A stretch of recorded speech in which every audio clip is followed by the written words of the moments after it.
तो भगवान शिव भगवती पार्वती को कथा सुना रहे हैं और सुनाते सुनाते उन्होंने कहा कि देवी, केवल सूर्य देव ने ही समय की चोरी नहीं की, मैंने भी एक चोरी की। मैया पार्वती ने मुंह पे हाथ रख लिया, महाराज आप भी चोर निकले।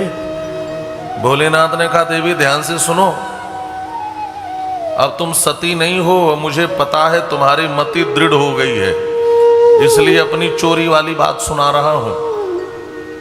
तुम्हें क्या लगता है कि मैंने कोई धन संपत्ति की चोरी की? तो महाराज आपने कौन सी चोरी की? भगवान भोलेनाथ कहते हैं कि मैंने चोरी चोरी नन्हे से रामलला का दर्शन किया, और अकेले नहीं किया, एक और मेरे साथी थे। कौन? कहा श्री कागभुसुंडी जी, क्योंकि हम दोनों भगवान के बाल रूप के प्रेमी हैं।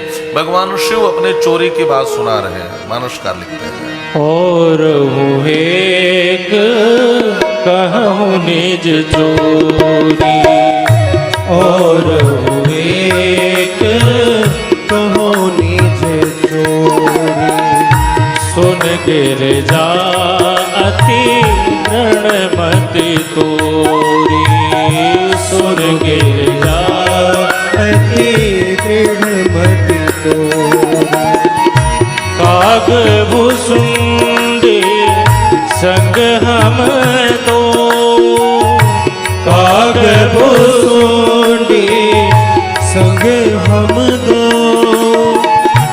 मनुज रूप जाने नहीं को, मनुज रूप जाने नहीं को। कागभुसुंडी संग हम दो, कागभुसुंडी संग हम दो, मनुज रूप जाने नहीं को, मनुज रूप जाने नहीं को। और एक कहो निज चोरी, और एक कहो निज चोरी। औरौ एक कहूं निज चोरी, सुनो गिरिजा अति दृढ़ मति तोरी। काग भुसुंडी संग हम दो, मनुज रूप नहीं जानई को। कोई पहचान नहीं पाया। कौन सा रूप बना कर गए थे महाराज? भोलेनाथ ने कहा देखो, कोई भी काम बनाना हो तो ज्योतिषी का वेश बनाना चाहिए। प्रयास तो मैंने भी कई बार किया, लेकिन नन्हे से राघव सरकार के जब दर्शन नहीं हो पाए तो मैंने ज्योतिषी का वेश बनाया। क्यों? क्योंकि ज्योतिषी लोग किसी प्रकार अपना काम चला लेते हैं, है ना?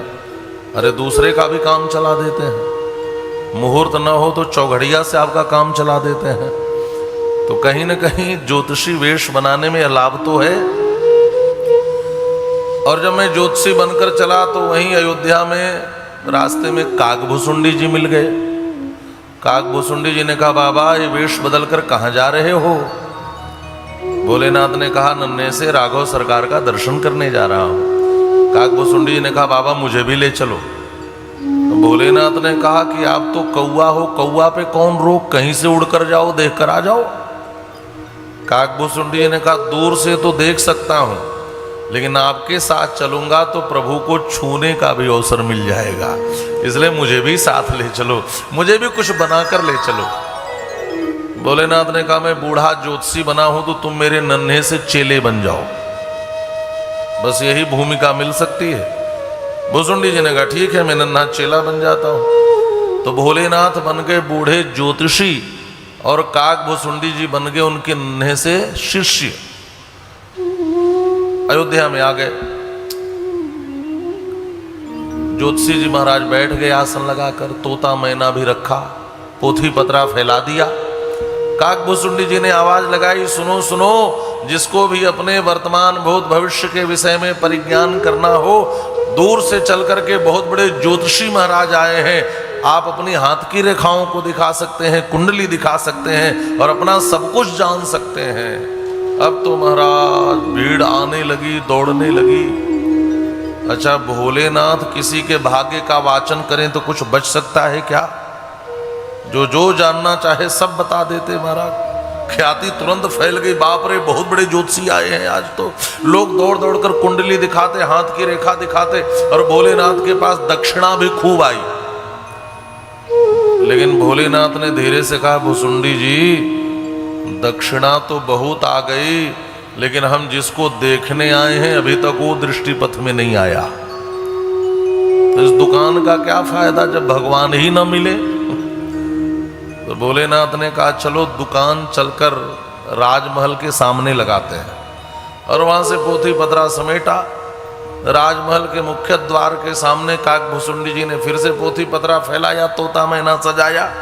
भोलेनाथ आसन लगा करके बैठ गए। फिर से आवाज लगाई, सुनो सुनो, जिसको भी अपने वर्तमान भूत भविष्य के विषय में परिज्ञान करना हो, दूर से चलकर बहुत बड़े ज्योतिषी महाराज आए हैं, आप अपने हाथ की रेखाओं को दिखा सकते हैं, कुंडली दिखा सकते हैं।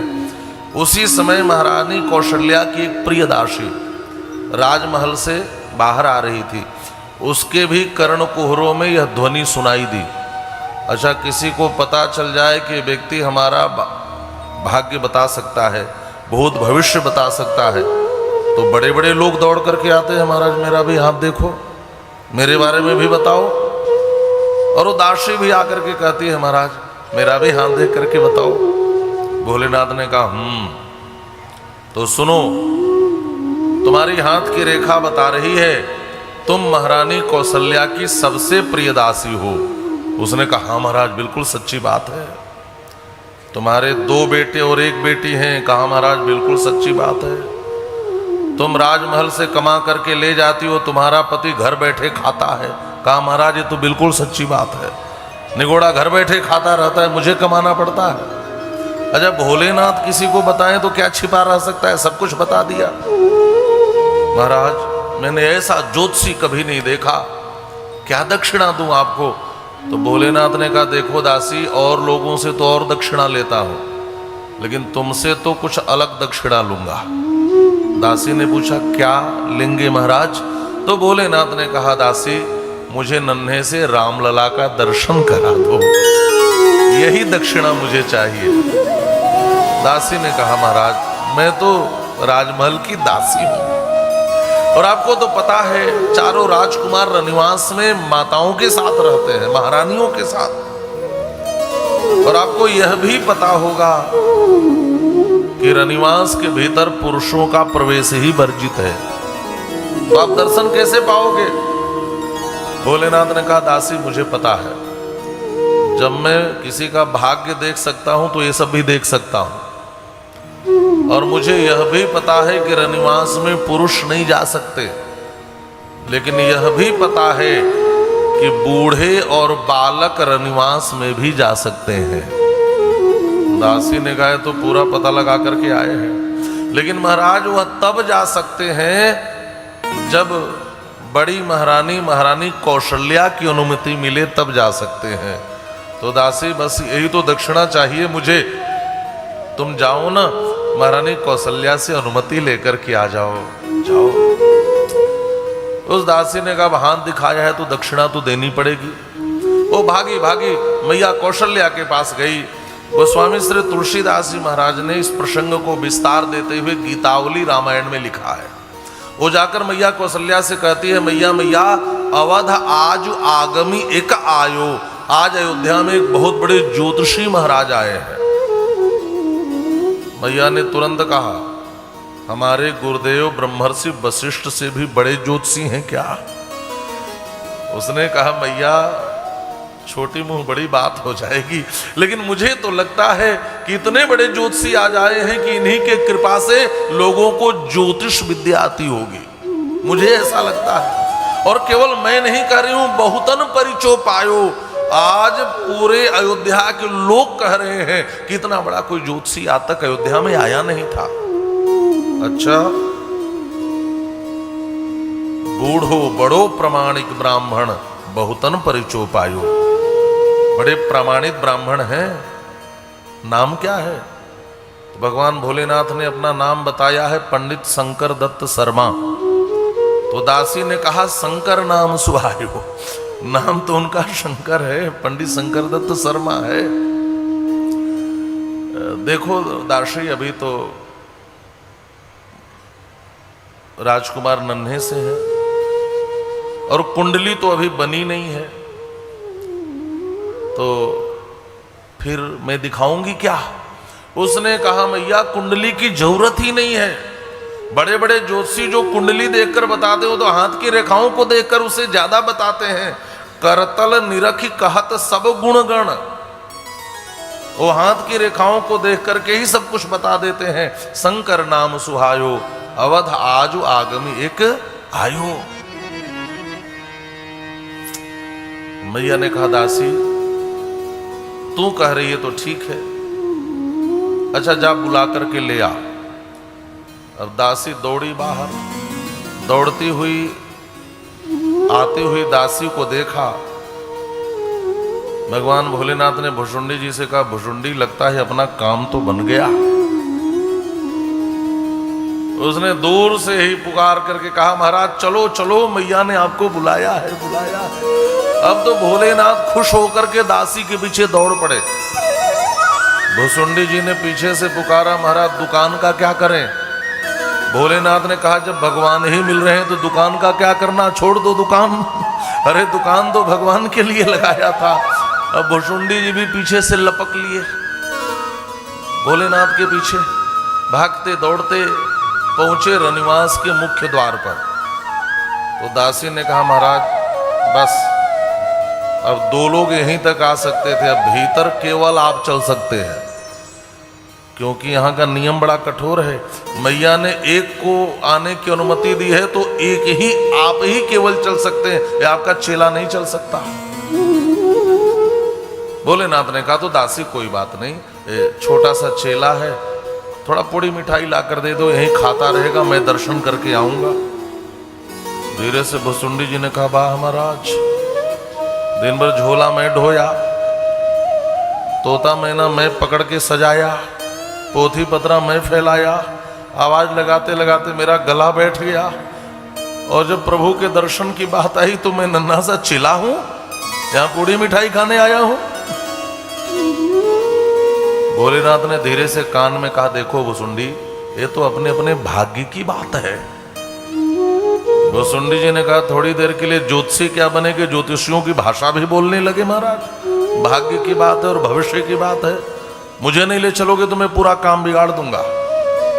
भुषुंडी जी ने कहा दासी इधर आओ, एक बात बताओ, राजकुमार तो छोटे से हैं, कहाँ हाथ उनके और नन्हे से होंगे, कहाँ अरे हथेलियां तो और छोटी सी होंगी, कहाँ अच्छा रेखाएं तो एकदम पतली सी झीनी सी होंगी, कहाँ तो महाराज बूढ़े हो गए हैं, इनके आंखों से पतली रेखा दिखाई नहीं देगी, ले जाओगी तो तुम्हारी नौकरी भी जा सकती है। हाँ मेरी आंख तेज है, मैं देख सकता हूं। दासी ने कहा कि पहले बाहर क्यों नहीं बताया, मैं तो अनुमति लेकर के आ गई हूं, नहीं लेके जाऊंगी तो भी समस्या हो जाएगी। तो ऐसा करो महाराज आप ही चलो, महाराज को यहीं छोड़ देते हैं। भोलेनाथ ने धीरे से कहा काक भुषुंडी ये क्या कर रहे हो? भुषुंडी जी ने कहा महाराज ये तो अपने अपने भाग्य की बात है। भोलेनाथ ने कहा तुम भी? भुषुंडी जी ने कहा कि दिन भर झोला ढो करके मैं भी कुछ ज्योतिष तो सीख ही गया हूं महाराज, इतना तो मुझे भी आ गया है। भोलेनाथ ने कहा आपस में लड़ेंगे तो दोनों का काम खराब होगा। तो दासी से कहा दासी धराओ, ये बालक ठीक कहता है, मैं बूढ़ा हो गया ना तो राजकुमार छोटे से हैं, हाथ की रेखा बहुत पतली होगी तो मैं रेखाओं को देख तो नहीं पाऊंगा, देखेगा तो यही, लेकिन सुनो इसको फलादेश करने नहीं आता, फलादेश तो मैं करूंगा। इसका मतलब दोनों का चलना जरूरी है। दासी ने कहा महाराज फिर से पूछने जाना पड़ेगा। तो भोलेनाथ ने कहा दासी पूछ कर आओ ना। तो दासी फिर से दौड़ कर आई और दासी ने कहा मैया मैया उनके साथ एक नन्हा सा शिष्य भी है, वो उसको भी लाना चाहते हैं, आपकी अनुमति हो तो। मैया ने कहा ठीक है दासी जाओ, दोनों को बुला करके ले आओ। संग सुशिष्य सुनत कौशल्या भीतर भवन बुलायो, अवध आजु आगमी एक आयो। तो मैया ने कहा दोनों को लेकर के आओ। जब दोनों को लेकर के आई तो बढ़िया बैठाया। अच्छा, कोई ब्राह्मण पधारे, कोई संत पधारे, कोई ज्योतिषी पधारे तो हमें उनका सत्कार कैसे करना चाहिए, ये महारानी कौशल्या से सीखना चाहिए। मैया ने सबसे पहले ब्राह्मण बने, ज्योतिषी बने, भगवान भोलेनाथ के चरण धुले, फिर बढ़िया बाल भोग कराया, फिर स्नान करवाया, फिर नए वस्त्र पहनाए, फिर भोजन करवाया और फिर खा पीकर जब आनंद में आ गए तब एक रत्नमयी उच्च पीठिका पर बैठाया, फिर अपनी बात करी। नहीं, आजकल लोग तो मिलते ही मतलब की बात शुरू कर देते हैं, है ना। लेकिन इस प्रसंग से सीखना चाहिए कि कोई ब्राह्मण संत पधारे, कोई विद्वान पधारे तो हमें क्या करना चाहिए। पांव पखारी पूज दियो आसन, असन बसन पहिरायो, अवध आजु आगमी एक आयो। पांव पखारी, फिर पूज दियो आसन, असन बसन, असन माने भोजन, बसन माने वस्त्र, असन बसन पहिरायो, अवध आजु आगमी एक आयो। तब भोलेनाथ ने कहा मैया अब जरा राजकुमार को लेकर आओ ना।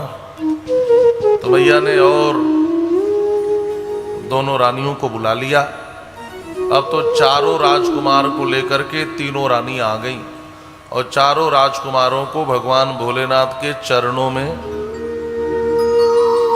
लिटा दिया। और धीरे से मैया कौशल्या ने कहा राजकुमार जरा महाराज श्री के चरणों में प्रणाम करो, और राम जी का मस्तक लेकर भोलेनाथ के चरणों पर रख दिया। आहा, राम लला तो प्रसन्नता पूर्वक भोलेनाथ के चरणों पर अपना मस्तक रखे, लेकिन भोलेनाथ तो कांप गए। अरे बाप रे, मैया क्या कर रही हैं। जिन चरणन से निकसी सुरसरी शंकर जटा समायो, जिनके चरणों से निकलने वाली गंगा को मैं अपने शीश पर धारण करता हूं, मैया उनके मस्तक को मेरे चरणों पर रख रही है। भोलेनाथ ने कहा मैया ये क्या कर रही हो। मैया ने कहा नन्हे से राजकुमार से प्रणाम करवा रही हूं। और देखो महाराज, बच्चों में बचपन से संस्कार न डाले तो आगे ये समझ नहीं पाते हैं। इसलिए बच्चों में संस्कार का अभिसिंचन बचपन से ही होना चाहिए। हाँ, और यह सबको ध्यान देना चाहिए कि आप चाहते हैं कि आपका पुत्र संस्कारवान हो तो बचपन से ही संस्कारों का अभिसिंचन करें, बचपन से ही सेवा भाव डालें, भक्ति भाव डालें, उसे सिखाएं। और जब बचपन से ही संस्कार की जड़ें गहरी हो जाती हैं तो फिर वह आगे चल करके बालक को संस्कारी नहीं बनता। बचपन से ही संस्कारों का अभिसिंचन करना चाहिए। बालक छोटा है, आप पूजा करने बैठे तो उसी समय से बैठा है, उसके भी मस्तक पर तिलक लगाएं, उसको भी बताएं कि बेटा आरती करो। छोटे छोटे बच्चों को भी श्लोक सिखाएं, है ना, स्तोत्र सिखाएं, भगवान का नाम उनको सिखाएं, उनसे कीर्तन करवाएं। तब धीरे धीरे धीरे उनके भीतर भी यह संस्कार गहरा हो जाता है। तो बच्चों में बाल्यावस्था से ही संस्कारों का अभिसिंचन करना चाहिए। मैया ने कहा नन्हे से राजकुमार में तो संस्कार डाल रही हूं महाराज। भोलेनाथ ने धीरे से मन ही मन कहा मैया आप यहां तो संस्कार डाल रही हो, लेकिन मेरा संस्कार बिगड़ रहा है। मेरा संस्कार तो इनके चरणों में प्रणाम करने का रहा है, आज आपने इनका मस्तक मेरे चरण पे रख दिया।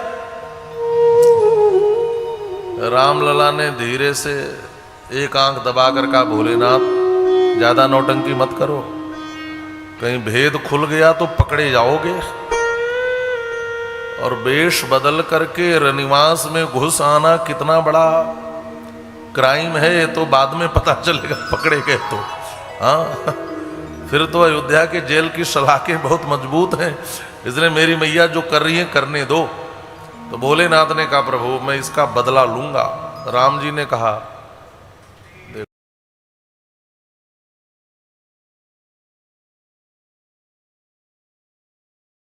बहुत दूर से चल कर के आया हूं आपके दर्शन के लिए। बहुत समय से प्रयास कर रहा हूं, आप तक पहुंच नहीं पाया, और देखो आपके लिए क्या बन करके आया हूं। यदि आप मेरे गोद में नहीं आए तो ये अच्छी बात नहीं होगी। हे दशरथ नंदन, हे दशरथ अजीर बिहारी, हे राघव सरकार, एक बार मेरी गोद में आ जाओ। ऐसी प्रार्थना भगवान भोलेनाथ कर रहे हैं इन शब्दों में। कैसे? एक बार गोद में आओ, लाडले सावरिया। एक बार गोद में आओ, लाडले सावरिया। एक बार गोद में आओ, लाडले सावरिया। एक बार गोद में आओ, लाडले सावरिया। लाडले सावरिया, लाडले सावरिया, लाडले सावरिया, लाडले सावरिया। जो दूर ही से तरसाओ, लाडले सावरिया। जो दूर ही से तरसाओ, लाडले सावरिया।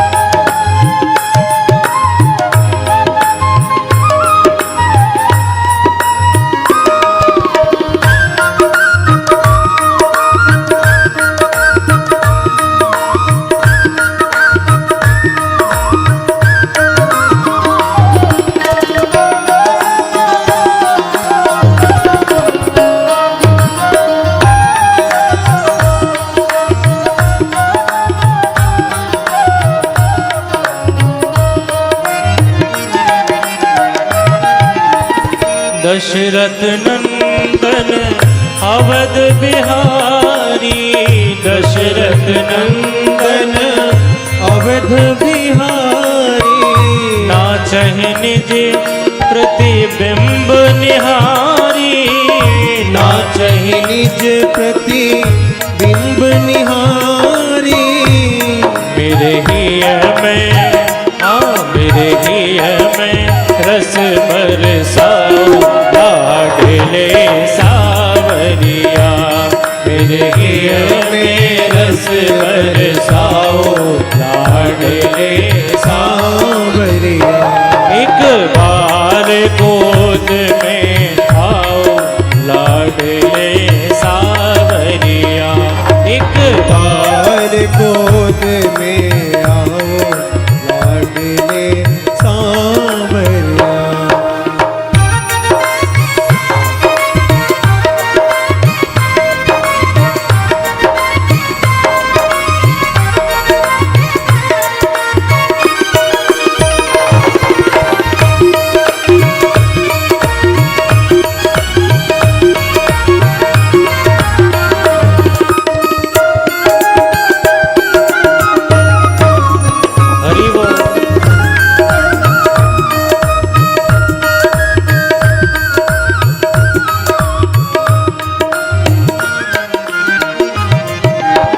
सखन संग खेलत मन भावे, सखन संग खेलत मन भावे। मम दिश लख लख के मुस्कावे, मम दिश लख लख के मुस्कावे। सखन संग के लत सुख पावे, सखन संग के लत सुख पावे। मम दिश लकी लकी के मुस्कावे, मम दिश लख लकी के मुस्कावे। मेरे मन में, मेरे मन में मोद बढ़ाओ, लाडले सावरिया। मेरे मन में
संग में आयो, काग भुसुंडी संग में आयो, काग भुसुंडी संग में आयो, काग भुसुंडी संग में आयो। तोहि देखन यह रूप बनायो, तोहि देखन यह रूप बनायो। मेरे नैनन आई समाओ लाडले सावरिया, मेरे नैनन आई समाओ लाडले सावरिया। एक बार गोद में आओ लाडले सावरिया, एक बार गोद में आओ लाडले सावरिया।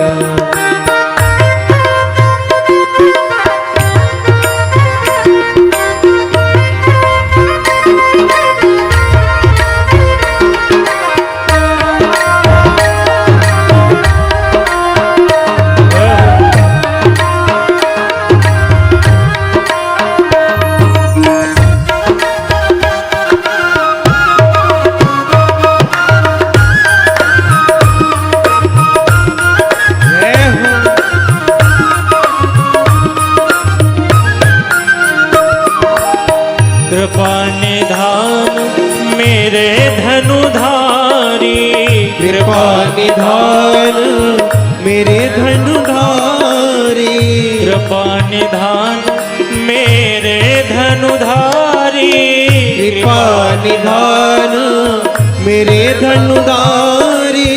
सिया अनुज तुम पर बलहारी, सिया अनुज तुम पर बलिहारी, सिया अनुज तुम पर बलहारी, सिया अनुज तुम पर बलिहारी। अब चरणन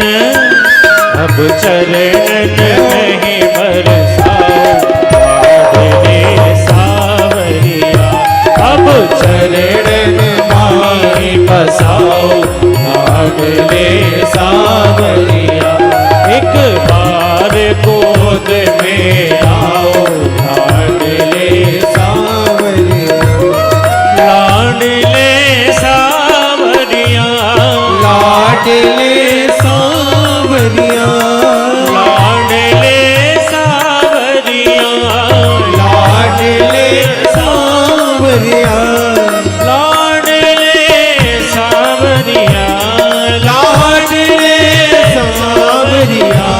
क्यों दूर ही से तरसाओ लाडले सावरिया, बार गोद में आओ लाडले सावरिया, एक बार गोद में आओ लाडले सावरिया, एक बार गोद में आओ लाडले सावरिया, एक बार गोद में आओ लाडले सावरिया, लाडले सावरिया, लाडले सावरिया।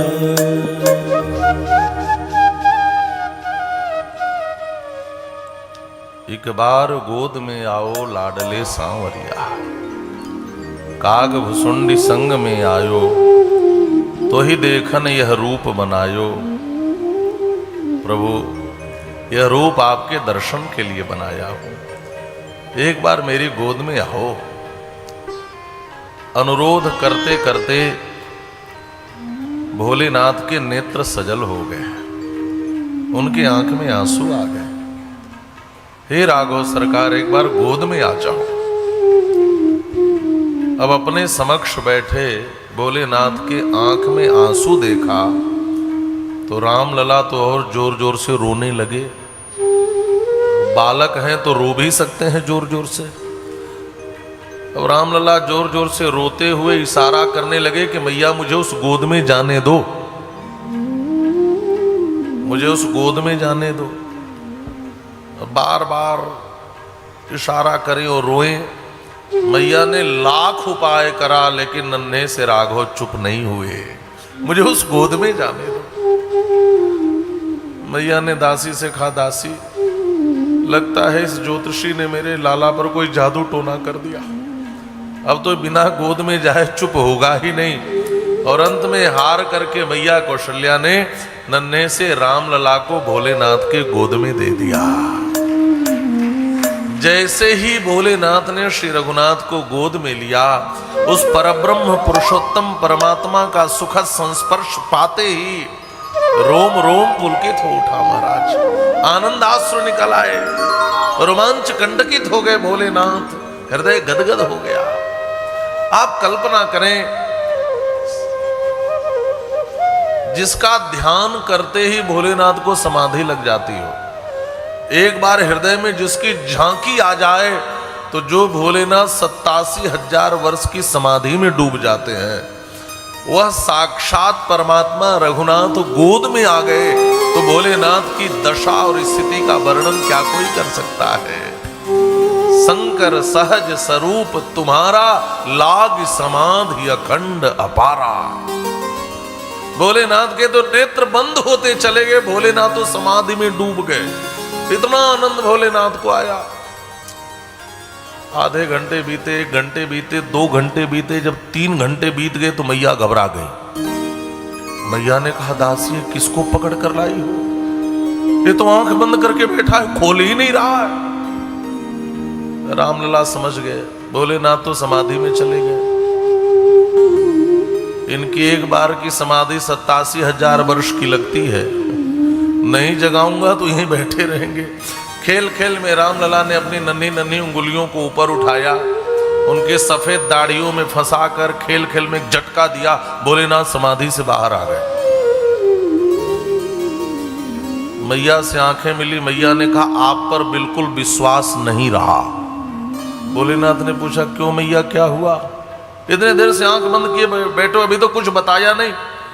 और सुनो महाराज, पहले बीती बातों को सच सच बताओ, तब मैं मानूंगी कि जो भविष्य की बात बताकर जाओगे वो भी सच होगा।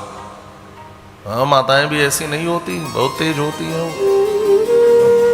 पहले बीती बातों को सच सच बताओ।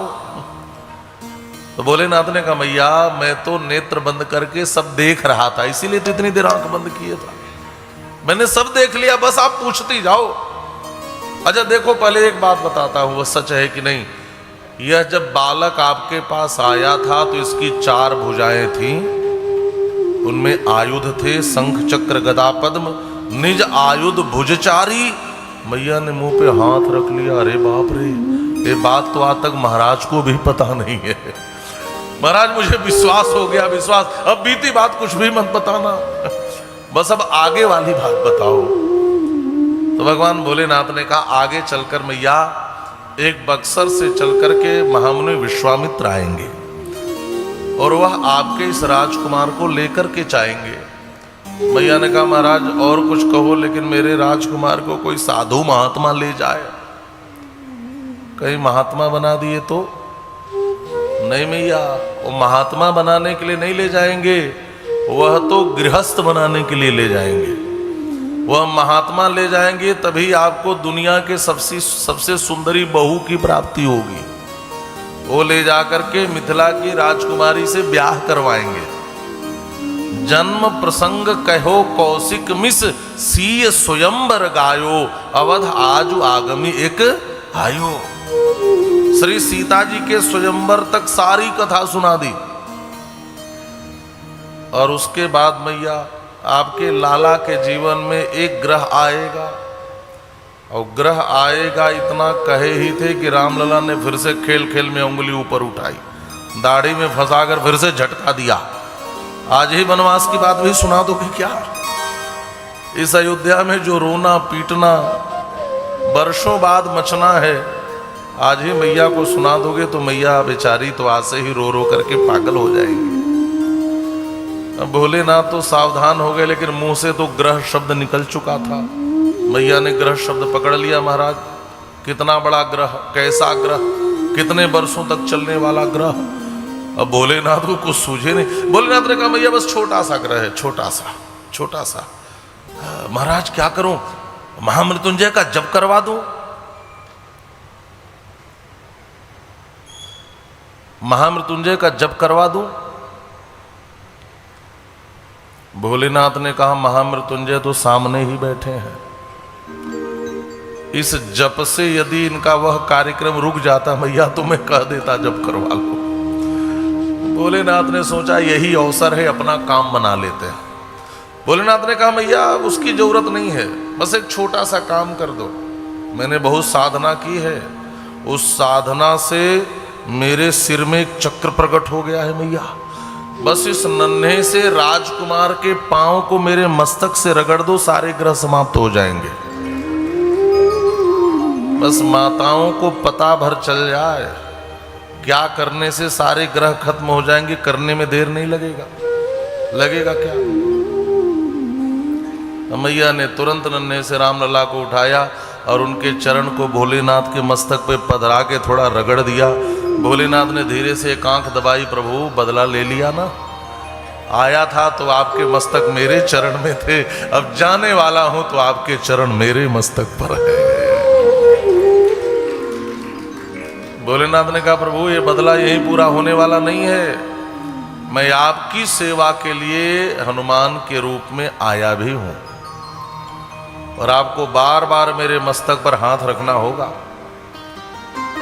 आगे की कथा आपने सुनी होगी। दृश्य तो किष्किंधा का है।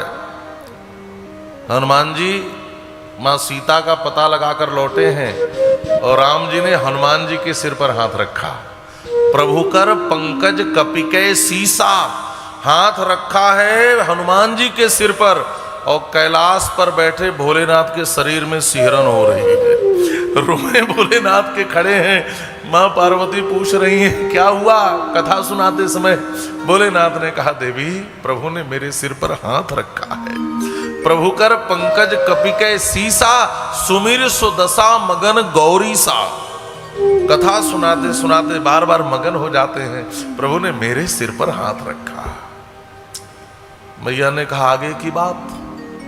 भोलेनाथ ने कहा मैया एक ही बार में सब जान लोगी क्या? आगे के बाद फिर कभी बताएंगे, बात तो जाने दो ताकि बार बार आता रहूं इसी बहाने।